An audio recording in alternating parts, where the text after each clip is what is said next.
momento de grande alegria para nós. Há um texto bíblico que está em Mateus, no capítulo 19, e vamos contextualizar este momento.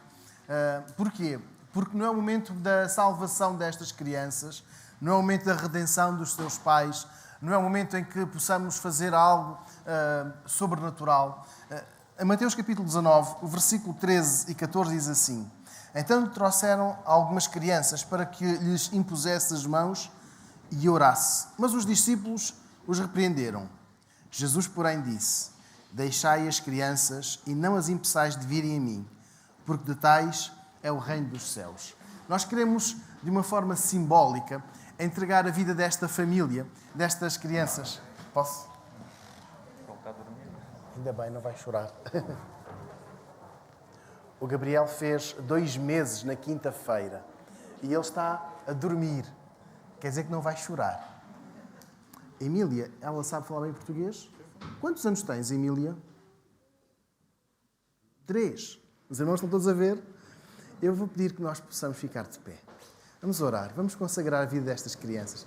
Da Larissa e do Vital também. Vamos orar por vocês. Pedir a bênção de Deus para a vossa vida, para as vossas crianças, que são uma alegria para nós. Vamos orar. Querido Deus e Pai, nesta manhã nós somos-te gratos porque Tu não repeles a qualquer um de nós. Obrigado pela vida deste casal, do Vital e da Larissa. Obrigado pela vida da Emília e do Gabriel. Toma-os nas Tuas mãos e dedicamos-te com amor a vida deste lar e destas crianças em particular. Que elas possam sentir sempre que Tu cuidas delas, que os seus pais as amam, que cuidam delas. Senhor, abençoa. Não só te pedimos pela saúde da Emília e do Gabriel, pelo crescimento, pela inteligência, mas, sobretudo, pela fé destes meninos. Que os teus pais se apeguem a Ti, que os teus pais Te busquem e os levem a buscar-te também. Senhor, leva diariamente ao colo esta família. Abençoa.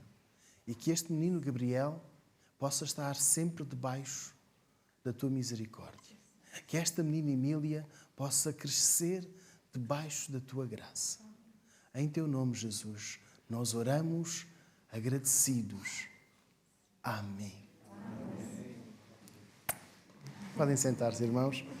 Que Deus muito vos abençoe. Obrigado.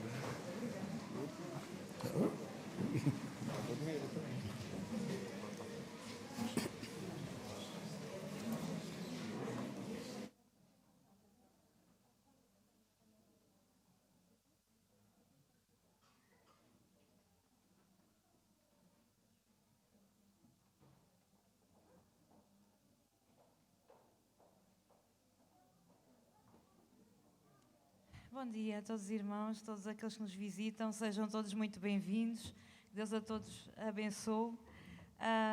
E vamos então ficar de pé, todos aqueles que puderem, tiverem a força, a saúde, e vamos fazer a leitura do Salmo 91.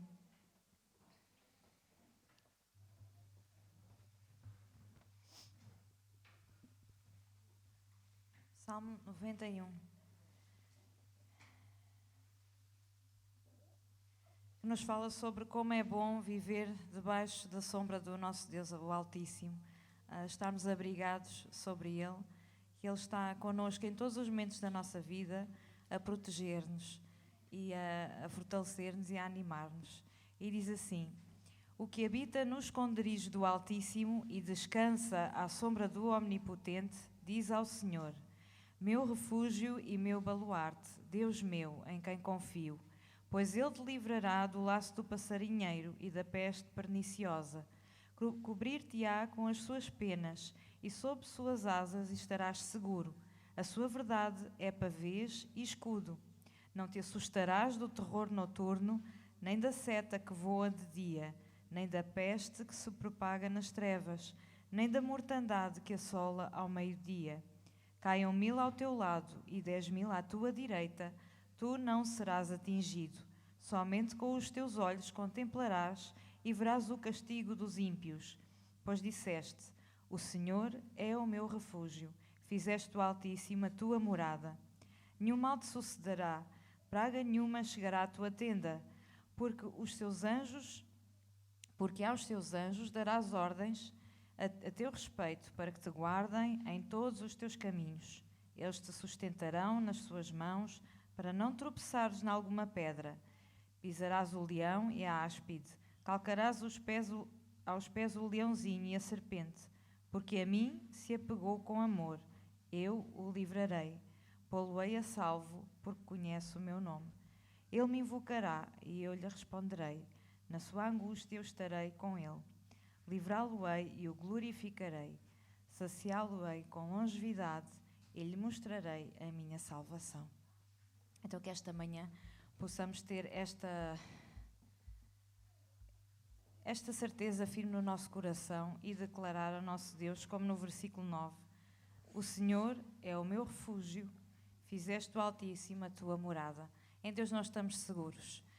E é isso que nós vamos cantar também. E foi tão bom conhecer esta família e estas crianças que foram hoje apresentadas, dedicadas ao Senhor, e que realmente possam ter a plena certeza que no seio do nosso Deus Altíssimo elas estarão seguras, e a vossa família também. Deus vos abençoe.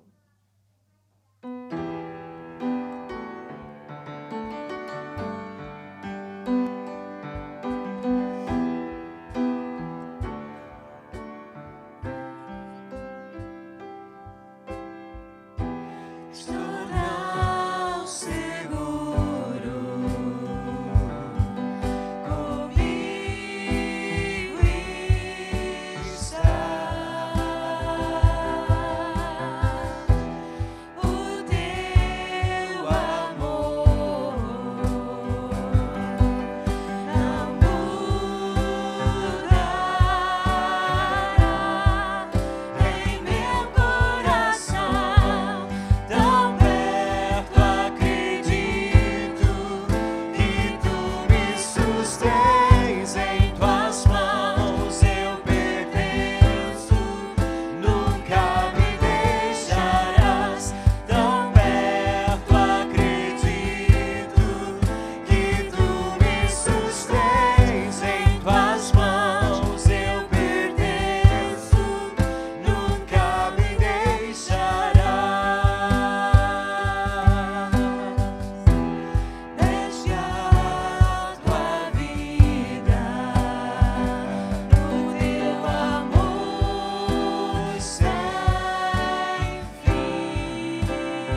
agora também temos o privilégio de consagrar as ofertas, os dízimos ao nosso Deus, e aqueles que nos visitam não se sintam obrigados a participar neste tempo, mas realmente é uma responsabilidade nossa enquanto membros de igreja, é um ato de fé e é um ato de adoração, de amor para com o nosso Deus, de gratidão pelo todo o sustento que Ele nos tem dado a cada dia. E vamos, enquanto é feito o levantamento, vamos cantar um cântico que fala como é possível nós não amarmos ao nosso Deus a partir do momento em que nós o conhecemos, que aceitemos o seu amor na nossa vida, a forma como Ele demonstrou esse amor tão grande ao enviar o melhor de si, o seu único Filho Jesus, para morrer no nosso lugar, e Ele venceu a morte, e nós no próximo fim de semana vamos estar a celebrar isso, que é a época melhor do ano, em que podemos celebrar a Páscoa. E realmente como é que é possível nós não amarmos o nosso Deus quando Ele demonstra esse tão grande amor por nós? E então é isso que vamos cantar, enquanto eu peço aos irmãos, ao irmão Slava e ao irmão Rogério, que possam proceder então ao levantamento das ofertas.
sério.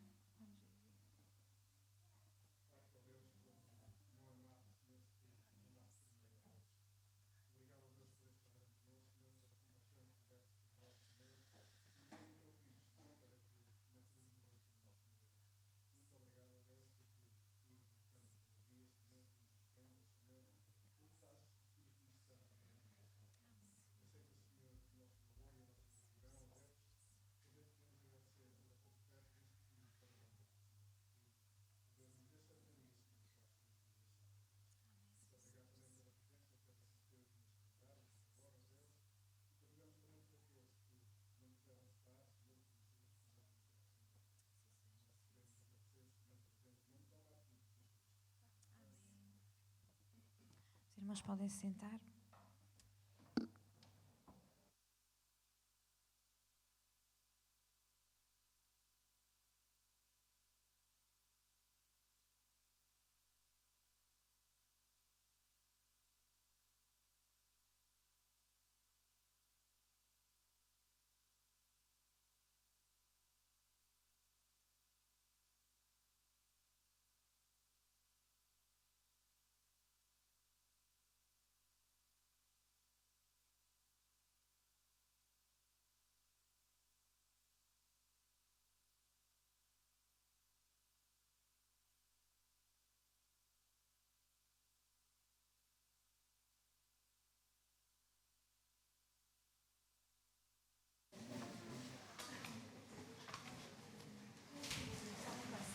Gênesis, capítulo 14. E uma das doutrinas que a Igreja do Senhor Jesus tem é a mordomia. E não apenas na questão financeira, somos chamados a ser mordomos não apenas na questão financeira, mas também dos nossos talentos, dos nossos dons, de todos os recursos, sejam eles espirituais ou materiais, que Deus coloca à nossa disposição. É exatamente por nós acreditarmos que Deus é a origem de tudo que chamamos mordomia. Ou, se preferirmos, boa gestão. Sabermos gerir a vida que temos, aquilo que recebemos de Deus, de como devemos aproveitar, gerir a cada dia. Olhando para Abraão, este homem que pela fé fez questão de caminhar, fez questão de nos ensinar que temos de ir mais além. Então, olhando para este versículo 18, relata-nos aqui o encontro com um outro homem, um outro sacerdote. E vamos ler Gênesis, capítulo 14, versículo 18, diz assim: Ora, Melquisedeque, rei de Salém, trouxe pão e vinho, pois era sacerdote do Deus Altíssimo. E abençoou a Abraão, dizendo: Bendito seja Abraão pelo Deus Altíssimo, o Criador dos céus e da terra. E bendito seja o Deus Altíssimo, que entregou os teus inimigos nas tuas mãos. E Abraão deu-lhe o dízimo de tudo. Este encontro entre Abraão, o homem que nós temos estado a olhar para a sua vida, para a sua caminhada de fé, com este estranho sacerdote Melquisedeque, que nos apresenta aqui como sendo um sacerdote do Deus Altíssimo. O versículo 18 diz que ele é rei de Salém. Algumas Bíblias têm uma nota, uma chamada de atenção, que Salém, este Melquisedeque, seria rei daquela que seria a cidade, posteriormente, de Jerusalém. Mas diz-nos o versículo 18 também que ele traz pão e vinho. Temos aqui uma representação daquela que é a nossa ceia. No próximo domingo iremos celebrar a ceia do Senhor, já não fazemos desde janeiro, mas esta fé do que não vai faltar aponta-nos um pouco mais além. O versículo 18, ele trouxe pão e vinho, diz-nos o texto, pois era sacerdote do Deus Altíssimo. E eu quero, irmãos, que retenhamos esta frase: Deus Altíssimo. Vamos pensar um pouco nela mais daqui adiante e de como ela vai mudando a vida de Abraão. Melquisedeque só torna a ser mencionado nas Escrituras em Hebreus, no capítulo 7, no versículo 1. A partir do versículo 1, para explicar quem é este sacerdote, quem é este Melquisedeque e o que é que ele representa. Então, diz-nos que este sacerdote, Melquisedeque, é uma representação do sacerdócio perfeito, completo de Jesus, o rei e sacerdote, ou o rei e intercessor perfeito que é Jesus. E Melquisedeque para Abraão é como que uma porta de entrada para nós. Esta figura, de que fala aqui o versículo 18, leva-nos, transporta-nos para o pão e o vinho que nós iremos celebrar na próxima semana, na Páscoa. O corpo que o Senhor Jesus entregou, o sangue que Ele derramou para nos salvar. Então, nós encontramos que este sacerdote, Melquisedeque, não vem da lei, não vem da descendência de Arão, não vem da casa de Arão, mas vem do próprio Deus. E isto é-nos explicado em Hebreus no capítulo 7. Mas agora voltando aqui a Gênesis capítulo 14. Abraão encontra-se com este sacerdote que o abençoa como? Bendito seja Abraão por quem? Versículo 18. Estamos a ler? Com que autoridade é que Melquisedeque fala? O que é que nos diz? O versículo 18. Pelo Deus Altíssimo. Melquisedeque não está a falar em nome próprio. Eu te abençoo porque eu tenho muitas bênçãos para dar. Eu te abençoo porque sou uma pessoa completa, sou um homem íntegro. Não. Ele aponta sempre para alguém que está acima de todos. O Deus Altíssimo. E esta expressão, o Deus Altíssimo, faz-nos perceber que Deus não tem comparação com falsas divindades que possam ser criadas. A divindade do vinho, que a mitologia grega e depois a mitologia romana adaptou e que se tornou muito conhecida. Temos também a deusa do amor, temos a deusa da caça e depois continuamos por aí adiante. Temos a deusa ou Deus que nos vai abençoar ou que nos vai amaldiçoar a sementeira destes campos. Enfim, foram criadas diferentes divindades que o próprio Abraão conhecia. Quando ele vivia com o seu pai, Terá, eles também eram politeístas, tinham outros deuses. E agora, quando Deus chama Abraão, sai da casa do teu pai, sai da tua parentela e vai para uma terra que eu te hei de mostrar. Abraão caminha por fé. Ele caminha por a fé que não vai faltar, mas mais. Ele, segundo nos diz o versículo 18, ele é abençoado não por Melquisedeque, mas pelo Deus Altíssimo. Irmãos, não espalhemos bênção nossa, porque essa não existe. Nem deixemos que alguém nos faça pensar que tem bênçãos para nos dar. Versículo 18. Melquisedeque abençoa Abraão, não porque ele tenha uma bênção, não porque ele seja uma fonte de bênçãos, mas porque ele vai buscar ao Deus Altíssimo, aquela que é a fonte de todas as bênçãos. E agora voltamos à mordomia, à gestão. Aquele que é o doador de todas as coisas, este é o que nos tem abençoado. Os ídolos dos dias de Abraão e de Melquisedeque não eram deuses. E o que Melquisedeque faz questão de mencionar no versículo 18 é que o Deus a quem ele representa, a quem ele serve e a quem Abraão obedecia, versículo 18, é o Deus Altíssimo. Para quem ainda se lembra dos primeiros dias de escola, o professor ou professora dava a ideia de ser uma pessoa muito alta, porque éramos muito pequenos. Então, o professor ou professora, ainda que não fosse muito alta, era sempre muito alto, porque nós éramos pequenos. E quando desenhávamos os nossos professores e nos desenhávamos a nós éramos pequenos, mas os professores eram sempre grandes. Ou os pais. O que Melquisedeque está aqui a fazer não é um desenho. Está aqui a apresentar o Deus a quem ele serve e a quem Abraão obedece. O Deus Altíssimo. Porquê? Porque não é uma divindade criada à imagem do homem, com as limitações humanas, de se apaixonar por este e de se perder de amores por aquela, de fugir dos pais, de odiar este ou de amar aquele. Não. Este Deus é superior a tudo e era mesmo o Deus que se tinha comprometido em fazer prosperar Abraão, não só em termos financeiros, mas também em termos políticos, em termos militares. Vejamos o que nos diz o versículo 20. E bendito seja o Deus Altíssimo que te entregou os inimigos nas tuas mãos. Deus tinha protegido Abraão numa guerra desproporcional. Como nos está relatado no início do capítulo. Se tivermos a possibilidade de, em casa, ler o início deste capítulo, encontraremos uma guerra desproporcional de Abraão, onde ele se junta, e são 4 contra 5. E além do episódio da cena política da época, o sobrinho de Abraão, Ló, foi apanhado, foi feito refém. E Abraão foi libertar o seu sobrinho.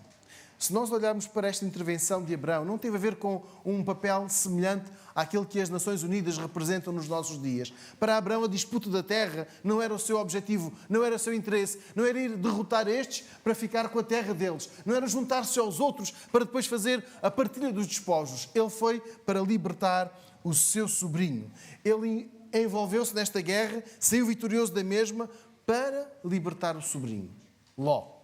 O sobrinho que vimos há 2 semanas optou pelos melhores campos para si, que não quis saber do tio. Se o tio teria local para o seu gado, se o tio teria fonte do seu recurso para o seu sustento, ele pensou em si e esqueceu-se de Abraão. E ele olhou e escolheu as melhores pastagens e deixou o pior para o tio. Ainda assim, foi este mesmo tio que o foi salvar. Abraão era um homem de família. Um homem que valorizava os seus. A ordem que Deus lhe deu foi: sai da tua casa, da tua parentela. E ele levou Ló consigo. Ele amava a família. E tanto amava que ele arriscou, ele foi atrás do prejuízo para salvar o sobrinho. Saiu vencedor, aliás, mais do que vencedor, porque o seu exército era mal preparado. O versículo 14 fala-nos de pouco mais de 300 homens contra exércitos preparados, treinados para aquilo. E ele defrontou os reis de Sinear, de Elazar, Elão e Goim. E é depois deste cenário da vitória em que Abraão sai mais do que vencedor, que se encontra com Melquisedeque. E é então que ele ouve estas palavras que estamos a ler aqui no versículo 19 e no versículo 20. Bendito seja Abraão pelo Deus Altíssimo, em nome do Deus Altíssimo. Irmãos, antes de lermos a parte final do versículo 20, vamos só ficar aqui nestes 2 versículos. Nós, por vezes, vamos espreitar cultos de outras igrejas. É bom, aprendemos uma música nova, temos a noção de que não somos a única igreja ou que só existe este tipo de culto, temos a oportunidade de ver e de aprender muito mais com outras igrejas. Eu quero lançar aqui um alerta. Nem tudo o que nós vemos e ouvimos na internet é saudável. Cuidado quando nos incentivarem a irmos em busca de determinada bênção e não está biblicamente alicerçada. Repito o versículo 18, irmãos. Melquisedeque abençoa Abraão em nome do Deus Altíssimo. Versículo 19, perdão. Bendito seja Abraão pelo Deus Altíssimo. Diz mais: o Senhor entregou nas tuas mãos os teus inimigos. E agora gostava que calmamente pudéssemos ler o versículo 20. A última frase do versículo 20. Vamos olhar para o que diz o texto.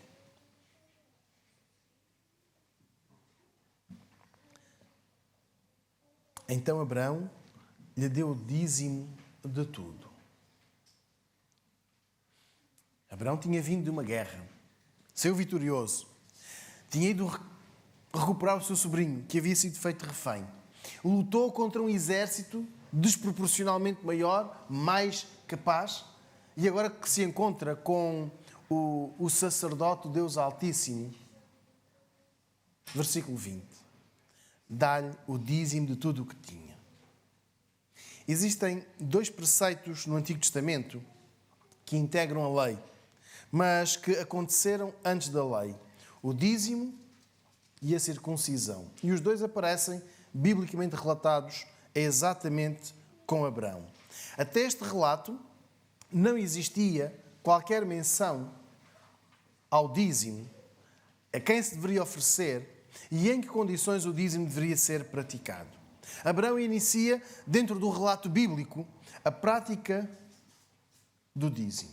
E se nos recordarmos o que diz Gênesis 13, 2, alguém pode ler, por favor? Gênesis 13, 2, sem fechar aqui este relato no capítulo 14, só dá uma página atrás. Possa ler, por favor, Gênesis 13, 2. Abraão tinha se tornado muito rico, tanto em gado quanto em prata e ouro. Obrigado. Muito rico, tanto em gado, como em prata, como em ouro. Então, se nós olharmos então para o versículo 20 do capítulo 14, encontramos Abraão a dar o dízimo do quê? E se estivesse aí, deu uma parte do seu dízimo. Era suficiente. Aliás, era mais do que suficiente. Mas o texto bíblico não está a falar de parte, pois não? Está a falar aqui de tudo. Ou seja, a oferta que Abraão faz a Melquisedeque não foi pequena. Foi grande. E ainda assim, o texto diz que ele deu o dízimo de tudo. Mas porquê? Em primeiro lugar, a fé que nada vai faltar. Abraão reconheceu Melquisedeque como o sacerdote do Deus Altíssimo, aquele a quem ele, Abraão, seguia, a quem Abraão adorava e a quem Abraão obedecia. Eles estavam, Abraão e Melquisedeque, juntos na fé, juntos no serviço, juntos na obediência espiritual. Serviam ao mesmo Deus. Como não servir-te? Cantámos, lembram-se? Como não amar-te? Como não seguir-te? Estes dois homens cantavam este cântico. Entoavam um cântico com uma letra semelhante porque eles tinham a mesma fé, a mesma confiança. Serviam ao mesmo Deus. E para Abraão, Melquisedeque era uma autoridade espiritual. Por isso, ele entrega o seu dízimo. Só com o relato de Jacó se voltará a ter uma menção do dízimo. Com o filho de Abraão, Isaac, não. E apenas com o neto, Jacó. E o que acontece com Jacó é que ele está numa vida estranha, numa fuga. Ainda é aquele homem que tem necessidade do toque. E eis que ele sonha. Ele sonha com Deus e quando ele desperta, ele percebe que a sua vida tem de mudar. Chegou a hora de deixar a trafolhice e começar a deixar que Deus opere na sua vida. De tal maneira que ele assume um compromisso com Deus. E eu peço a um de nós que possa ler Gênesis 28, 22, para encontrarmos então o que Jacó se compromete a fazer. Gênesis 28, 22. E a pedra que erigi por coluna será a casa de Deus. E tudo quanto me conceder, certamente eu te darei dízimo. Obrigado. Esta pedra, diz ele, será como coluna na casa de Deus. E depois assume um compromisso. A vida dele tem de mudar. Jacó tem consciência disso. Tem consciência de que foi um homem que enganou o irmão uma vez, duas vezes, enganou o pai, entrou naquele esquema com a mãe para enganar, depois foi até o próprio sogro, ele conseguiu enganar, porque foi enganado. Estamos a perceber? Jacó está nesta vida assim. Ele percebe, a minha vida tem de mudar. Ele diz, esta pedra tenho posto como coluna, será a casa de Deus, e de tudo quanto me deres, certamente darei o dízimo. Jacó teve muito.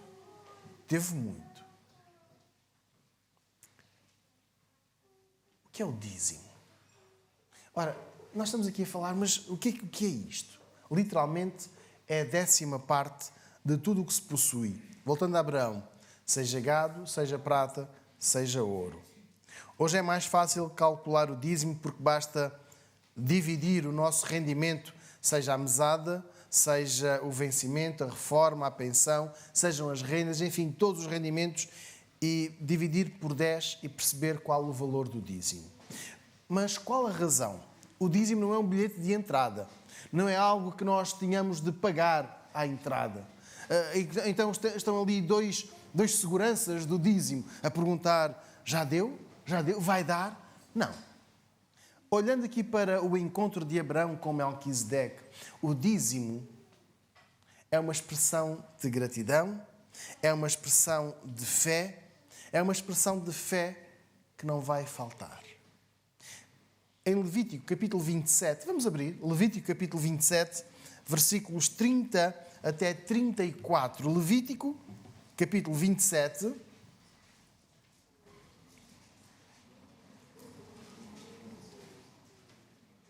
Diz assim o versículo 30. Também todos os dízimos da terra, quer dos cereais, quer dos frutos das árvores, pertencem ao Senhor. Santos são ao Senhor. Se alguém quiser remir uma parte dos seus dízimos, acrescentar-lhe-á a 5ª parte. Quanto a todo dízimo do gado e do rebanho, De tudo o que passar debaixo da vara, esse dízimo será santo ao Senhor. Não se examinará se é bom ou mau, nem se trocará, mas se com efeito se trocar, tanto um como o outro será santo. Não serão remidos. São esses os mandamentos que o Senhor ordenou a Moisés para os filhos de Israel no Monte Sinai. Explica-nos o que é o dízimo, como deve ser ele dado. O dízimo aparece aqui como uma explicação sobre tudo o que a pessoa tem, seja o fruto do campo ou seja os animais. E isto para uma sociedade agrícola, para uma sociedade que vivia da terra, que não tinha serviços, não tinha comércio, enfim, não estava ao nosso nível de desenvolvimento tecnológico. Ainda assim, uma sociedade, uma nação, um povo que deveria ser fiel, grata, mas confiante. Confiante em Deus. Confiante de que aquele gado, de que aquelas frutas, de que aqueles cereais que estavam a dar não iriam fazer falta. E é aqui que entra a lição de fé para os mais do que vencedores que Abraão nos dá. O dízimo é mais do que obediência. Ou seja, nós temos um compromisso assumido com Deus, que nós lhe daremos uma 10ª parte. Mas Abraão ensina-nos que não é apenas uma obediência forçada, triste, obrigatória, mas é um ato de fé em Deus, de que não vai faltar. Quando Abraão entrega a Melquisedeque aquele dízimo, aquela 10ª parte, ele não está à espera que o sacerdote lhe multiplique o que deu para compensar o que deu.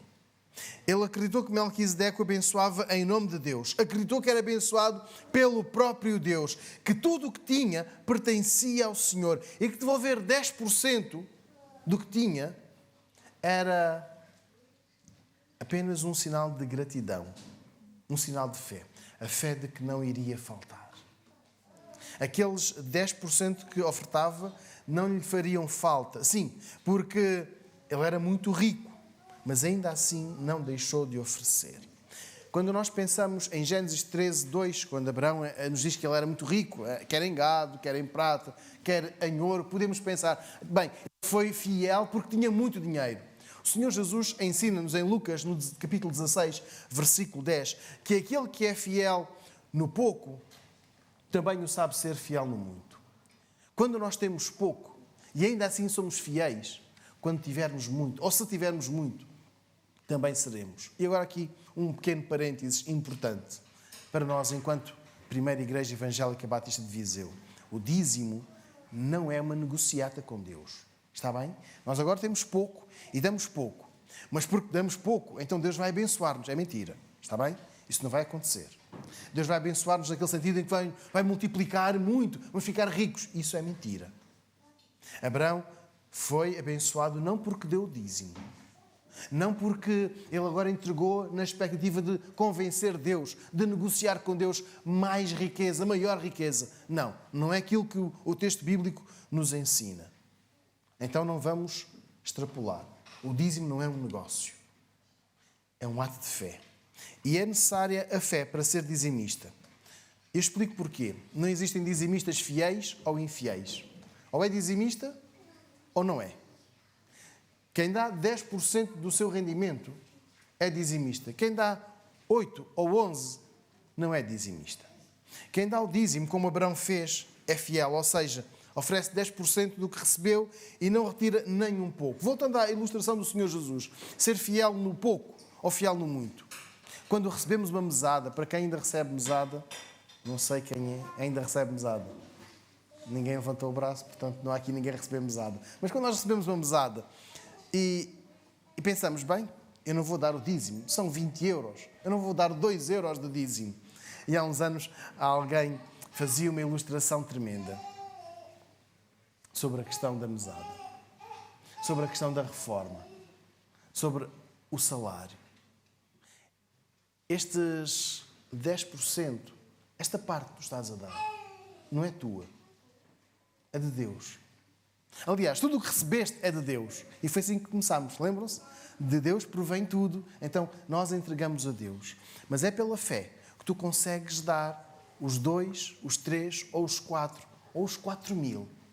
Porque quando a tua mesada são de 20 euros e tu não consegues desprender-te de 2, quando tiveres um rendimento de 800, de 900, não te vais conseguir desprender dos 80 ou dos 90. Quem não consegue dar os 10% porque acredita que vai fazer falta para o sustento, não vai conseguir dar mais quando receber, quando estiver a trabalhar. E quando Deus instituiu o dízimo, explica que não se pode escolher o pior para apresentar, e nós lemos há pouco em Levítico, no capítulo 27, o versículo 33. Mas sabem, irmãos, deixem-me explicar-vos que em Israel isto foi acontecendo. Quando o povo saiu do Egito, quando o povo ofereceu ao Senhor, enfim, a saída estava aqui muito próxima, ainda se sentia o calor da saída, o ardor, o zelo era enorme, então o povo ofereceu. Mais tarde, já com Salomão, com a dedicação do templo, aquelas foram celebrações, foram festas a sério, com o coração desejoso de entregar a Deus. Com o passar dos anos, as pessoas foram arrefecendo e foram dando o piorzinho. Entretanto, o reino dividiu-se em 2. O reino do norte, Israel, o reino do sul, Judá. O reino do norte foi levado cativeiro para a Síria e não voltou. Ao passo que o reino do sul, Judá, foi para a Babilónia e depois regressou. E quando o povo regressou, sentiu que aquele momento era de consagração. Nós diríamos hoje que era de dobrar o joelho, que era de orar, de confiar em Deus. E há um aspecto muito importante. É que quando o povo regressou, a prioridade, a preocupação não foram as casas de cada um deles, mas foi reconstruir as muralhas da cidade, reconstruir o templo. E até se reconstruiu tudo num tempo recorde. Mas a consagração a Deus era enorme. Mas com o passar dos anos, já tínhamos as nossas casas, já construímos o templo, as muralhas. Para Deus, vai o melhor? Não necessariamente. Vai o que há. E começou então a haver o desleixo espiritual. A ponto, Malaquias no capítulo 3, vamos abrir o texto bíblico, Malaquias capítulo 3, o versículo 8, fala-nos do roubo a Deus. Malaquias, capítulo 3, o versículo 8 diz assim: Roubará o homem a Deus? Todavia vós me roubais. E dizeis, em que te roubamos? E agora ouçamos a resposta: nos dízimos e nas ofertas alçadas.